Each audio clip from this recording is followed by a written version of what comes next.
उनके पास दो डाकू खड़े हुए थे, बोथ वर आर्म्ड, और वो उनका जेवर उतरवा रहे थे। और वो गली का एक क्रॉस इंटरसेक्शन बना हुआ था जिसमें से सिर्फ गाड़ी का बोनट नजर आ रहा था। सीसीडी के एहलकार को पता नहीं चला कि फायर कहाँ से आ रहा है, वो समझ रहा गाड़ी के अंदर से आ रहा है। ये है वो जगह जहाँ पे सीसीडी के एहलकार की जजमेंट फॉल्टी थी कि फायरिंग आ रही है गली की बैक साइड से।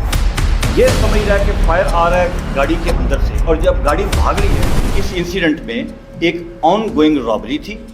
हमारा अफसर वहाँ से एक गुजर रहा था। ये हुस्न इत्तेफाक है कि वो गलियाँ बहुत तंग हैं और वो गली का एक क्रॉस इंटरसेक्शन बना हुआ था जिसमें से सिर्फ गाड़ी का बोनट नज़र आ रहा था।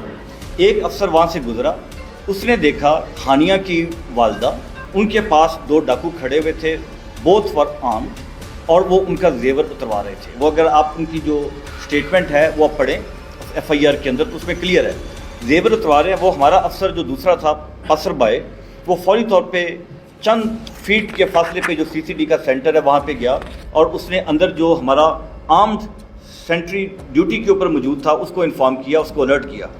हमारा अफसर जो ही बाहर आया, क्रॉस फायरिंग का वहाँ पे स्टार्ट हो गया। अब उसमें आपने ये समझना है कि सिर्फ गाड़ी का बोनट उसको नज़र आ रहा है। जो पहला क्रॉस फायरिंग स्टार्ट हुई है तो डाकुओं ने भाग के गाड़ी के पीछे ओट ली है। ये भी वो फैक्ट है जो रिकग्नाइज्ड फैक्ट है जो FIR के अंदर मौजूद है। वहाँ से डाकू बैक साइड से एस्केप कर गए हैं फायरिंग करते हुए। उस वक्त CCD के एहलकार को पता नहीं चला कि फायर कहाँ से आ रहा है, वो समझ रहा गाड़ी के अंदर से आ रहा है, क्योंकि गाड़ी ने जब डाकू पीछे एस्केप किए हैं, क्रॉस फायरिंग स्टार्ट हो गई थी, तो गाड़ी के जो ड्राइवर थे हानिया के वालिद साहब, उन्होंने गाड़ी को टर्न किया और उसको स्पीड अप किया। यहाँ से अब क्राइम स्टार्ट होता है। यहाँ तक जो था वो फैक्चुअल था, यहाँ तक क्राइम नहीं था, यहाँ तक एक रिस्पांस टू द क्राइम था और एक एंगेजमेंट थी एक उसको क्रिमिनल को क्राइम से रोकने की। अब क्राइम स्टार्ट ये हुआ कि फायरिंग आ रही है गली की बैक साइड से। ये समझ रहा है कि फायर आ रहा है गाड़ी के अंदर से, और जब गाड़ी भाग रही है ही थॉट कि ये इसके अंदर डाकू हैं और इसने उसको इंगेज किया। This is crime.